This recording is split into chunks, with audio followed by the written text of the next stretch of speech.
I am Chop, the community lead for Pyth. Tyrone, you can call me, but better known as Chop in the Web3 world. I am the Pyth community lead. It's a great pleasure to be here talking to you all about community. So what is Pyth?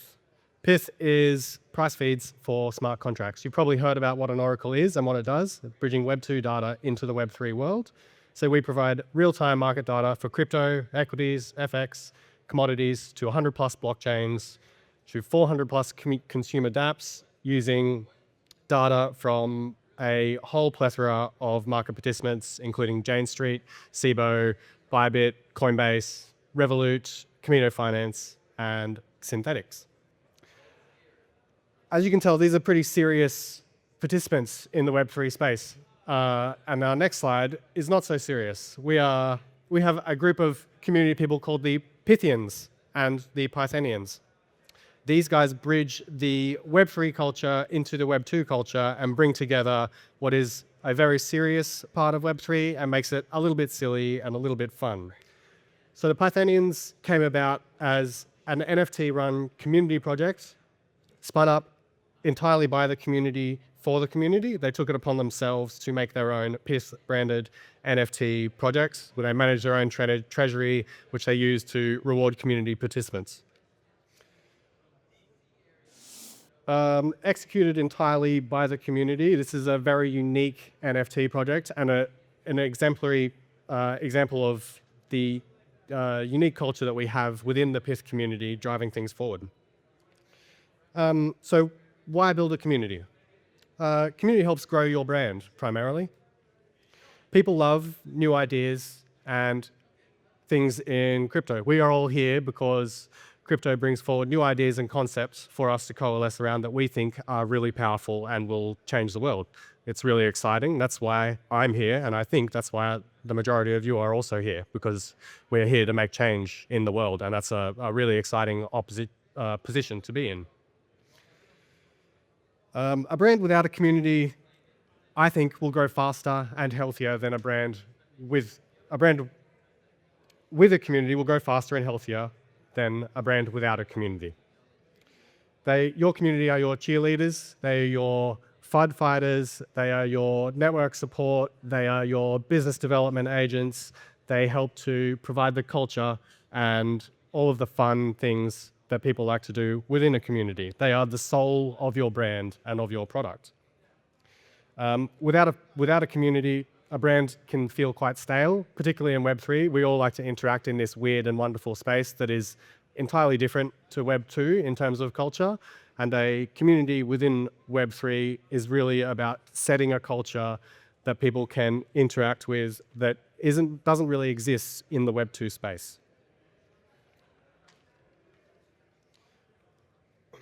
A community of diverse and like-minded individuals forms relationships with each other.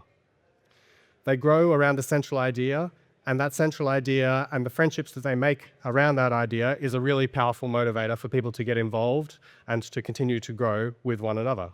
Ultimately, this binds people together around shared values and identities and ideals, and people really want to connect to things. So we need to give them a reason why. How do you go about building a community? Can I see a raise of hands if you've heard of the concept of a third place or third space? None. Okay, so you're going to learn something here today.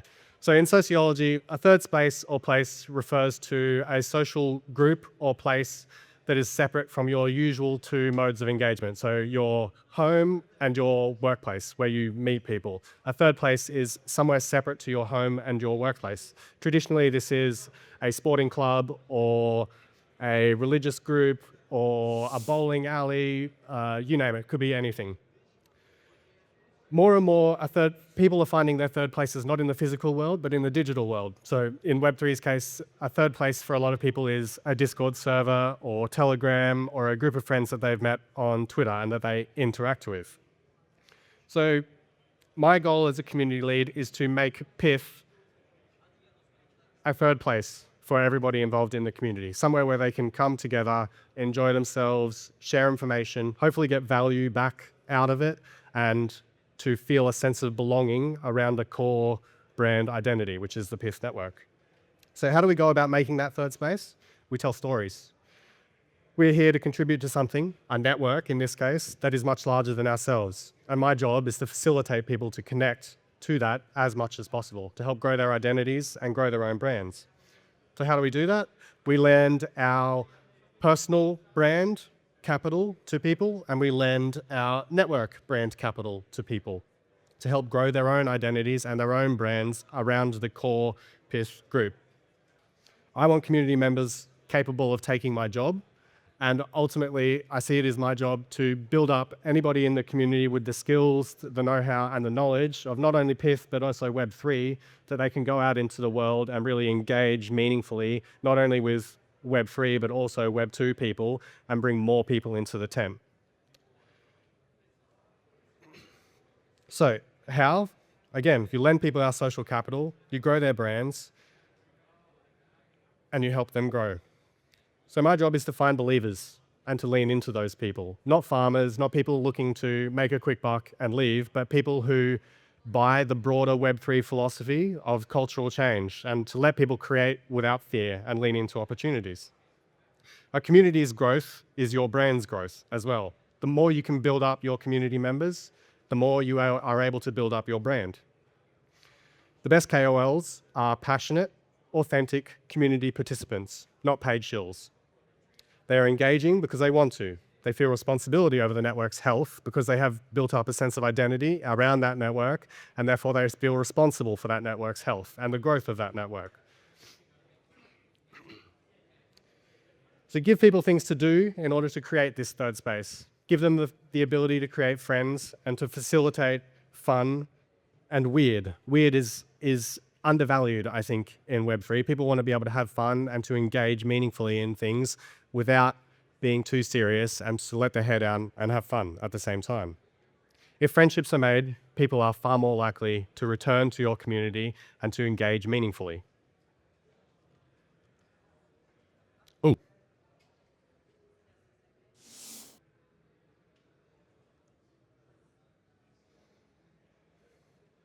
I'll soldier on. So how do we reward community participants? Well, you give them the power and the autonomy to create what they want. You reward those who demonstrate authenticity and interactions. You do that by giving community power to reward each other and to build each other up. And as I said, you lend them your social capital. You elevate anybody you can who is demonstrating shared ideals and values and clearly wants to grow alongside your brand and your network. If someone has formed a part of their identity around your brand, they will feel responsible for the network's health and growth. And you can enhance this with tokens. Now they're not only culturally aligned because they have friends within a circle who have coalesced around a single idea and now they share values and ideals, but they also share an economic stake in your network. If they have tokens that is representative of ownership of that network, and their growth and their success now becomes the network's growth and the network's success, and vice versa. That sort of feeds a flywheel where the network grows alongside the community. If the community is growing, there's a very good chance that your network is also growing. And if the network is growing, there is a very good chance the community is also growing. It becomes a self-fulfilling prophecy where people want to get involved with success. And if they see other people growing their brands and being successful, they will also want to get involved and grow their own brands and be successful. The best way to enhance this, as I've already said, is by giving people tokens, allowing them to grow alongside you. Their success becomes our success. And the most powerful thing we have at our disposal as network contributors is a token. We should use that. The trick is to lean into the people who demonstrate genuine conviction in what you're doing and what you're communicating. Finding those people is difficult, but it's all about leaning into community members who have demonstrated their knowledge and their conviction. Rewards should come as a surprise to these people, not feel as though they are doing work. A gift of goodwill rather than a payment for work. We come to a third space to relax and unwind and enjoy ourselves. We don't come to a third space to do work and to be held to deadlines and do things in a strict and regimented manner. We come to a third space to unwind and relax and to feel a part of something where we get some value back. So therefore, rewards should come as a surprise and not as work. It should be a token of appreciation rather than thank you for completing this task. Here is X, Y, Z. It's a, wow, thank you for doing all of this. We really appreciate your contributions. Here is a token of our gratitude. What you have done has contributed to the growth of the network, and therefore we think you deserve a stake in that network. So that means not only are they now culturally aligned with friends and other participants within the network, they are now economically aligned to your network as well. They have a cultural stake in your network, they have also an economic stake. So the power is twofold there. You can give the community the power to help decide who and what gets rewarded. So they essentially build the community that they want to be a part of and that they want to interact with and engage with. People ultimately will come back to something that they have a stake in, and if they've made friends and feel valued, that is something that they will continually return to. If you give your community the power to reward more people and to bring in more people to grow their own networks, then you are in turn growing your network and your brand's network. Let them create and curate the space that they want to be involved in, rather than it becoming a top-down thing. A community should be decentralized. Everybody should be able to contribute and feel as though they have a space to contribute. Pyth is very lucky in this regard. We're not monolithic. We work across hundreds of different blockchains and hundreds of different dApps, and we don't have to be maximalists or anything like that for Monad or for Ethereum. We like all of the chains, and it is in our best interests that all of the chains succeed and all of the dApps succeed. And therefore, we are able to interact in such a way that people don't feel excluded. They can bring anything to the table and have open and free discussions without feeling as though they're going to be isolated or driven out for not espousing maximalist views. That's all about curating a space that people want to be involved in, where people feel free and open to contribute, rather than feeling as though they have to adhere to a certain ideology or dogma. And that allows for a far more free and open culture that people feel a lot more comfortable to participate in and a lot more comfortable to bring other people in, because nobody really wants to be told what to do or what to think. And if people are free to explore these ideas within themselves and to grow themselves around a network, then ultimately this will feed back into your network of a much larger, broader Web3 ecosystem. It's doing it again. Thank you for your time, everybody. That's pretty much it. I can't get those slides through. That's okay.